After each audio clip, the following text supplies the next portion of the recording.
لمونځ رانه پاتې سو. من عصيت الله يوما غافلا فنسيت أن الله قد أعطاك. لمونځ هغه نور دی چې د ژوند چارې درته روښانه کوي.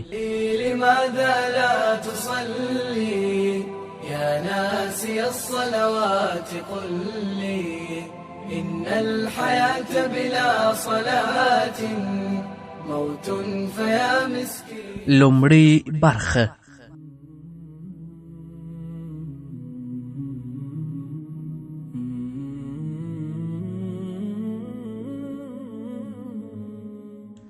الحمد لله الذي جعل صلاة عماد الدين وصلة قوية بين الله وعباده الموقنين وكتابا موقوتا على المؤمنين.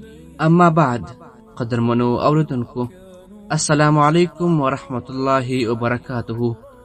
الله تعالی جو کی شروع جوړ او خوشاله بیاست او ژوند به مو په خوشیو کې تیریږي. دا د یو ځل بیا زه سراج ستاسو چوپړ ته د یو نوې خپرونې سره حاضر سوی یم. الله تعالی دې وکړي چې دا خپرونه هم تر پایه راسره تعقیب او د ژوند په چارو کې مفید درته وګرځول سي. وقد هجرت شبابي ولقد ذكرت منازلا كانوا بها ومجالسا فأزيد من أتعابي أشتم.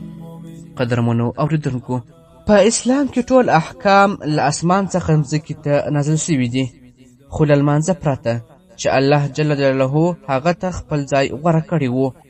د الله تعالی انتخاب دا و چې د اسمان څخه ځمکې ته د لمانځه نازلولو پر ځای خپل پیغمبر صلی الله علیه وسلم د ځمکې څخه اسمان ته بوځي، تر څو پیغمبر صلی الله علیه وسلم هغه اصلي الهي نسخه له خپل پالونکي څخه په تسلیم واخلي او بیا یې د ځمکې مسلمانانو ته د الله تعالی د ډالۍ په توګه راوړي.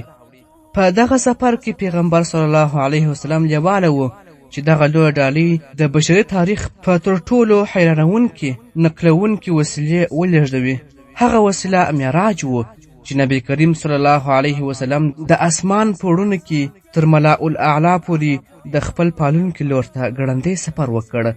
په دې نړۍ کې چې کله د دوو حکومتونو ترمنځ لوی تړون لاسلیک کیږي نو لوړ پورې چارواکي مخکې له مخکې خپل سفر اعلانوي تر دې چې هغه هېواد ته سفر وکړي او هلته د یو لړ مراسمو په ترڅ کې یو تړون لاسلیک کړي.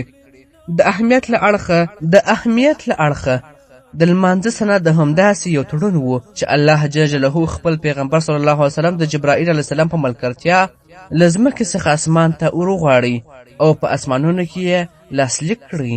قدرمنو اوریدونکو د دغه آسماني تړون او د اسلام دویم رکن لمونځ دی. لمونځ د اسلام په 5 بناو کې ډیر لوړ مقام لري. لمونځ هغه عبادت دی چې د فرض کېدو د اعلان لپاره رسول الله صلی الله علیه وسلم اسمانونو ته غوښتل سوی دی، یعنی په اسمان کې فرض سوی دی او نور ټول عبادتونه په مځکه کې فرض کړل سوي دي. په قرآن کریم او نبوي مبارکو احادیثو کې د لمانځه په اړه ډېر سپارښتنې سوي دي. لمونځ هغه عبادت دی چې تل بنده له خپل خالق سره په اړیکه کې ساتي، په شپه او ورځ او هر حالت کې پر مسلمان فرض دی. که څه هم په ځینو شرطونو او کیفیت کې د عذرونو له امله تخفیف راتلی سي، لمونځ د زړه، ژبې او ټولو اندامونو عبادت دی. د ادا کولو لپاره بشپړ پاکي، ښکلا او ښه حالت شرط دی او د قیامت په ورځ تر ټولو لومړی د لمانځه پوښتنه کیږي. د لمانځه په اړه مسلمانان په ډیرو ډلو ویشل سوي دي. ځینې یې د مختلفو لاملونو له امله په پابندۍ سره نه ادا کوي، ځینې یې ناوخته کوي، ځینې په جوماتو کې نه کوي، ځینې په سم ډول نه کوي او ځینې نور بیا په خپل ژوند کې د لمانځه له اغېز څخه ګټه نه ده پورته کړې او ځینې نور بیا په خپل ژوند کې د لمانځه له اغېز څخه ګټه نه پورته کوي. افسوس دا دی چې د دنیا په اړه د دغو خلکو غبرګون داسې نه دی. د دنیا په چارو کې ښه جدي وي او هره چاره په پوره مینه او ښه توګه ترسره کوي. د هغه دردونکې صحنې دي چې د لمونځ کوونکي په زړه کې د لمانځه د حیثیت او ارزښت کموالی ښیي. ځینې خلک لمونځ د عبادت او ځینې نور یې د عادت په بڼه ترسره کوي.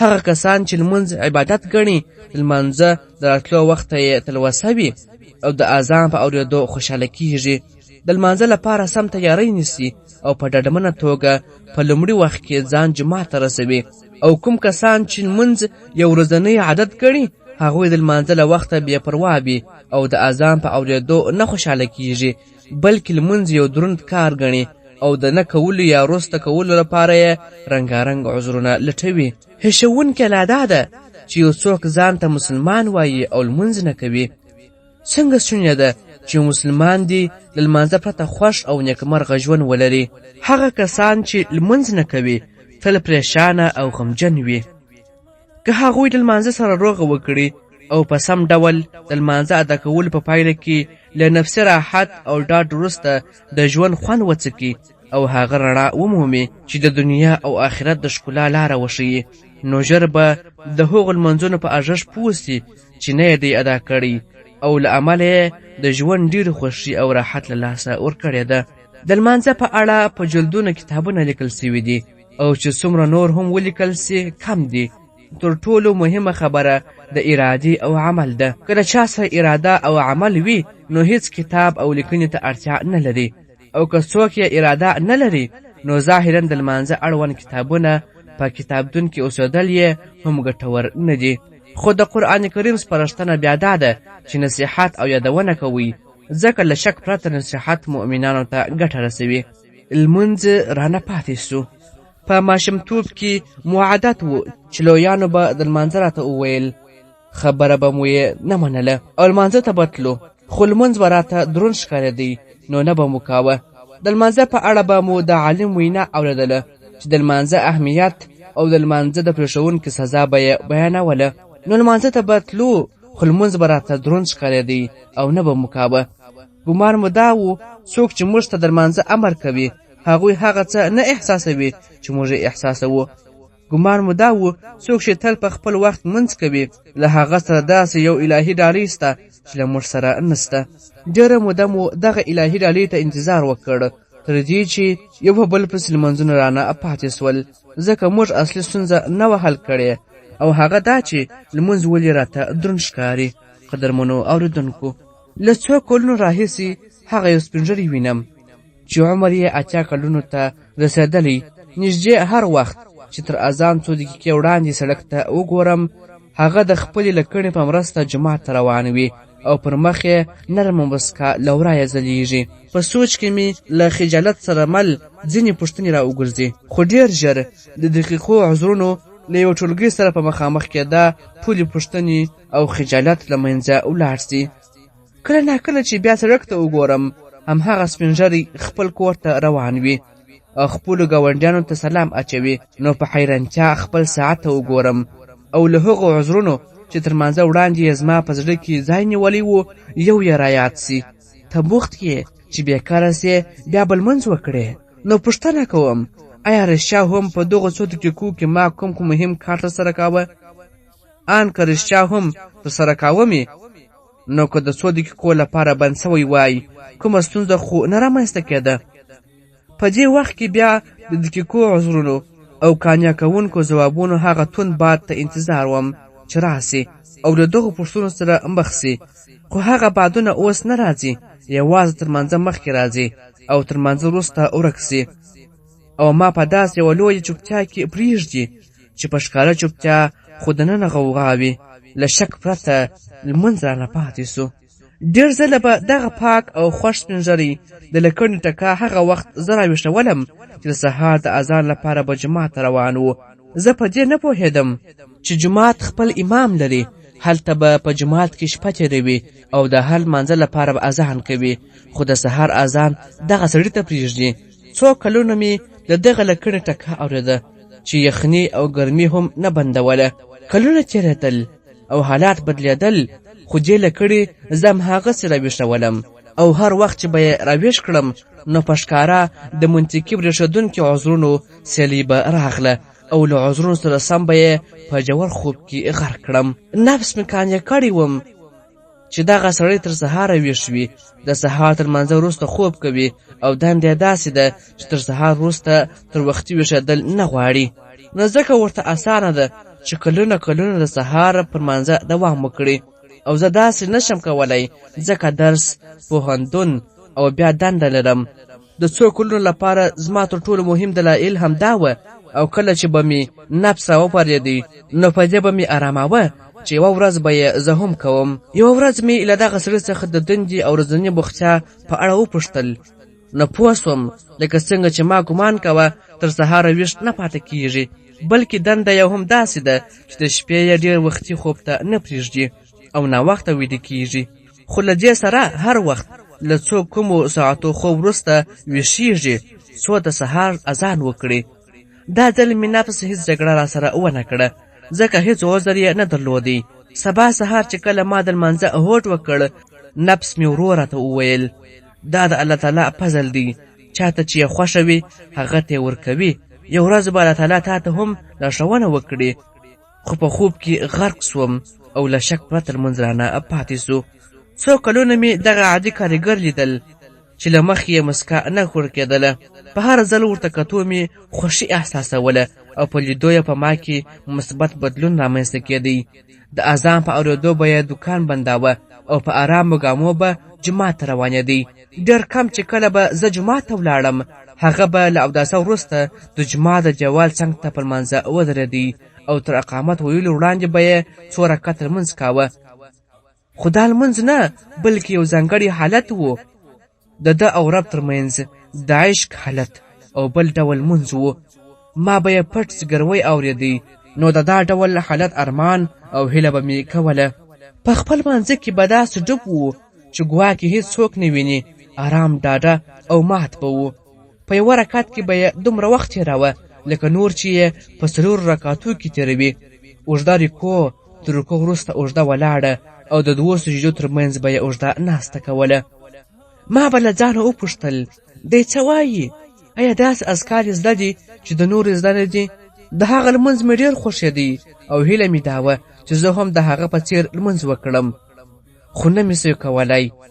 دا چاره دومره اسانه هم نه وه لکه ما چې ګمان کاوه. نه پوهېدم ولې چټک ناهیلی سوم. خپل پخواني حالت ته وګرځېدم او یو په بل پسې لمونځونه رانه پاتې سول. ډېر کلونه مې هغوی څارل او په زړه کې مې یو سوال و چې په اړه به یې ډېر وخت فکر کاوه او پوښتل به مې ولې ځینې خلک تر دې که چې د لمانځه پایبند وي او ډېر بیا نشي کولی چې آن یو لمونځ وکړي. په دې کې څه راز دی؟ آیا رښتیا هم دا یوه داسې چاره ده چې موږ پکې مداخله نسو کولی؟ الله جل جلاله یې هغه چاته ورکوي چې ورته خوښه یې سي. که خبره همدا وي نو بیا ولې تر ټولو لومړی له موږ سره د لمانځه حساب کیږي؟ که چیرې د لمانځه ادا کول یو الهي چاره وي نو موږ پکې هیڅ مداخله نسو کولی، نو بیا ولې د لمانځه په اړه ثواب او عذاب ورکول کیږي؟ دا ټولې پوښتنې مې په زړه کې وې، نو ځکه د ځوابونو په لټولو ته اړ وم. له ځان سره به مې ویل شونې ده له ژوند سره په داسې حالت کې مخه ښه وکړم چې په عملنامه کې مې یوازې 2 رکعته لمونځ وي، نو دغه فکر به ډېر وځورولم او ډېر درد به یې راکاوه. هوډ مې وکړ چې له هغو کسانو وپوښتم چې ډېر لږ ترې لمونځ پاته کیږي، څو په رازونو یې پوه سم او همدارنګه په عام ژوند کې د بریالیو خلکو خویونه او عادتونه مې مطالعه کړل. هغه کسان چې پر لمانځه په ټینګار کولو یې بریالي دي او هغه کسان چې د ژوند په نورو ډګرو کې بریالي دي، حالات یې بدل کړي او کارنامې یې پرېښي دي. د دواړو ډلو د صفتونو او عادتونو ترمنځ مې ډېر لوی ورتهوالی وموندی. یوه ورځ زما هیله دا وه چې له لمونځ کوونکو څخه وم او په دې پوهېدم که لمونځ وکړم ژوند به مې ډېر خوښ او ډاډمن سي. کټ مټ همدا خبره ډېرو هغو کسانو هم راته کړې وه چې لمونځونه یې نه کول. یوه یې راته ویلي وه چې په ژوند کې یوازې د لمانځه نه کولو نیمګړتیا ده، او بل یې راته ویلي وه چې پوهېږې چې د لمانځه سره به یې د ژوند ډېرې چارې سمې سي، خو له دې سره مو لمونځ نه کاوه. حیرانوونکې چاره، ولې د خوښۍ او ډاډ لاره پېژنو او ترې بې پروا یو؟ په دې پوهېږو چې لمونځ د ډاډ او راحت بنسټ دی، خو ترې غافل یو. او دا څه لامل دی چې لا تر اوسه د لمونځ کوونکو څخه نه یو؟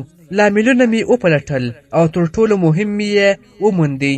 هغه دا چې زه په داسې یوه نړۍ کې اوسېږم چې د ځان لپاره مې په خپله جوړه کړې ده او یوه ورځ نومیږي. او کوم کسان چې لمونځ نه کوي ډېر په همدې نړۍ کې اوسیږي. په دې نړۍ کې موږ هغې چارې ته انتظار کوو چې له اسمانه راکوزه سي او ژوند مو راته سم کړي. باور مو دا دی چې زموږ حالت به یو ورځ بدلیږي او موږ به لمونځ کوونکي جوړیږو. چې کله به مې زړه راوپارېدی نو ما به داسې ډاډ ورکاوه یوه ورځ به د سهار لمونځ کوم. یوه داسې ورځ به راسي چې ټول لمونځونه به په جومات کې ادا کوم. راتلونکي د رمضان میاشت به زما د لمانځه پیل وي. یوه ورځ به له خوښۍ سره سم ژوند کوم. یوه ورځ او یوه ورځ. دغه یوه ورځ په نړۍ کې عذرونه رسمي ژبه ده. هغه عذرونه چې ما ته د لمانځه نه کولو په اړه براعت راکوي. لکه زما دنده دا اجازه نه راکوي چې د سهار لمونځ وکړم. زه د ډېرو ساعتونو لپاره کار کوم او ستړی وم. چې یو لمونځ رانه پاتې سو نو د ماتې احساس کوم او لمونځ نه کوم. په لمانځه کې خشوع نسم کولی. په سلهاوو دا ډول عذرونه ما له لمانځه څخه لیرې ساتي او ځینې نور عذرونه هم ما ته براعت راکوي او نفس مې راته وایي کوم کسان چې پر لمانځه ټینګار کوي هغوی ځانګړی بیولوژیکي جوړښت لري او الله تعالی هغوی ته ځانګړې وړتیا ورکړي دي. یو ورځ به دغه وړتیاوې ما ته هم راکول سي او زه به هم د هغوی په څیر سم. تل به مې ځان له هغوی څخه استثنا کاوه او باور مې دا و چې پر لمانځه د هغوی ټینګار یو منل سوې چاره ده او له هڅې پرته یې ترسره کوي. او زه به هرومرو د لمانځه ادا کولو لپاره ډېر مقاومت او هڅه کوم. نه هغې ورځې ته انتظار وم چې د شپې او سهار ترمنځ یې زما حالت بدل سي او زه هم د هغوی په څیر سم. خو دغه ورځ هېڅکله را نغله. د یوه ورځ په نړۍ کې ډېر وخت پاتې سوم او له ځان څخه مې وپوښتل د قیامت په ورځ تر ټولو لومړی د لمانځه حساب کیږي. نو که چیرې په لمانځه ټینګار لکه زه چې ګمان کوم یو الهي چاره وي، چاته چې یې خوښه سي ورکوي یې او چاته چې یې خوښه وي نه ورکوي، نو بیا ولې د لمانځه په اړه ثواب او عذاب ورکول کیږي؟ او الهي عدل بیا چیرې چې له هغو لمونځ کوونکو سره آسماني ملاتړ سته او زه له دغه آسماني ملاتړ بې برخې یم. ډاډه سوم چې دغه یو ورځ هېڅکله نه راځي او زه دې ته انتظار وم چې ټولې چارې بشپړې مسالې سي څو زه په لمانځه ټینګار وکړم. نو لیرې نه ده چې اجل به مې راغلی وي او زه به لا دغې یوې ورځې ته منتظر وم. عمر به مې تېر سوی وي او په عملنامه کې به مې یوازې څو رکعتونه وي او دا هغه انځور دی چې تل یې ځورولی یم. پوه سوم که هوډ مې دا وي چې د لمونځ کوونکو سره مل سم، نو لومړی باید هرومرو د یو ورځ د لړۍ څخه ووځم او د هغې ورځې انتظار ونه کړم چې هېڅکله نه راځي بلکې زه یې رامنځته کوم. پوهېږم چې په پیل کې دا چاره درنه ده، خو د لارې پیل همدا دی چې د یوه ورځ فکر له خپلو ذهنونو وشړو او پوه سو چې دا چاره بشپړه پر موږ تکیه کوي. د یوه ورځ په نړۍ کې موږ د شتون معنا دا ده چې موږ په غلطه لوري روان یو، د داسې عذرونو په لور چې پای نه لري او دې لوري ته په تلو کې هېڅ ګټه نسته. نو د یوه ورځ نه نړۍ څخه وتل په لمانځه د ټینګار او له ډېر خوښ او ډاډمن ژوند څخه د خوند اخیستلو په لاره کې د تګ پیل دی. تر دې چې خپل ذهن د لمانځه نه کولو لپاره د عذرونو په جوړولو بوخت کړې، غوره ده د داسې لاملونو په موندلو کې بوخت کړې چې له موږ سره د لمانځه په ادا کولو کې مرسته وکړي او همدا د دې کتاب موخه ده. ډېر خلک ګمان کوي چې د مطلوبو یعنې غوښتل سوو چارو په نه ترسره کولو کې راحت دی، نو ځکه لمونځ نه کول تر لمانځه کولو غوره ګڼي او ګمان یې دا وي چې لمونځ نه کول د راحت لامل دی، خو نه کول یې د وخت په تېرېدا عادت جوړ سي. خو په حقیقت کې هغه نفسي هڅه چې د لمانځه نه کولو لپاره کارول کیږي له هغې نفسي هڅې سره برابره یا تېره لویه ده چې د لمانځه کولو لپاره پکار ده. او بله دا چې لمونځ کول له هغو کړنو څخه دی چې په پای ته رسېدا یې انسان د خوښۍ احساس کوي او د لمانځه نه کولو پایله زړه تنګي او ځان خوار ګڼل دي. د یوه ورځ کړنلارې پیروي هېڅکله موږ ته رنګارنګ پایلې په لاس نه راکوي، ځکه دا هغه کړنلاره ده چې زموږ او پر لمانځه د ټینګار ترمنځ یو واټن رامنځته کړی دی. په تیاره خونه کې د بندي مچ لیدلی؟ ډېر زره به لیدلی وي چې په دې خونه کې د پاتې کېدا له امله د دغه مچ زړه څومره تنګ دی او په زړه کې یې رڼا ته د وتلو لپاره څومره قوي اغیزه شتون لري. کړکۍ ته ورسي او په پرله پسې ډول ځان له شیشې سره وجنګوي. کله ناکله دغه حالت له کومې ګټې پرته د څو ساعتونو لپاره دوام کوي او ډېر ځله خپل ټول عمر لګوي، خو نه توانیږي چې له بندې کړکۍ څخه رڼا ته ووځي. هو، دغه مچ له شته حالت څخه په تنګ دی او په زړه کې یې رڼا ته د وتلو قوي باعث هم شته، خو په غلطه لار روان او د غلطې کړنلارې پیروي کوي. همدارنګه زه او ته که غواړو چې پر منځه ټینګار وکړو، نو د یوه ورځ او یا د بې پایه عذرونو لټولو د کړنلارو په پیروۍ کې هیڅ کله په ټینګار سره د لمانځه په ادا کولو نه توانیږو. نو ځکه اړینه ده چې رڼا ته د وتلو نورې لارې ولټوو. ډېر عذرونه مه کوه، ځکه تا په ډېرو سختو سزمونو ذهني او بدني حالاتو کې 100 ځله تر لمانځه ډېرې سختې کړنې ترسره کړي دي. دغه سپین ږیری چې عمر یې 80 کلونو ته رسېدلی هیڅ ځانګړې وړتیاوې نه لري، بلکې بدني او ذهني حالت یې له ما او تا څخه ډېر کمزوري دي، خو له دې سره بیا هم پر مانځه ټینګار کوي. دغه سړی ډېر کلونه د سهار پر مانځه ټینګار کوي، له ما او تا څخه د کم خوب کولو په صورت کې هم د سهار لمونځ ترې نه پاتې کیږي. نو ډېرو عذرونو ته اړتیا نشته. داسې اعتراف کول چې په هر ډول حالاتو کې په لمانځه ټینګار کولی سي او داسې یقین لرل چې له لمونځ کوونکو سره ځانګړې وړتیاوې نشته موخې ته د رسېدونکي لارې پیل دي. ژر به په دې لاره کې د هغو مهارتونو او رازونو یوه ټولګه زده کړې چې ما د خبرو پر مهال له هغو کسانو څخه راټولې کړې چې هیڅ کله ترې لمونځ نه پاتې کیږي، او الله تعالی ته دعا کوم چې تا هم له هغوی سره عمل کړي. له لمانځه سره ژوند بشپړ بدل دی او داسې نه دی څنګه چې ښکاري، بلکې ځینې داسې شعورونه لري چې بیانول یې ناشوني دي. د لومړۍ برخې پای.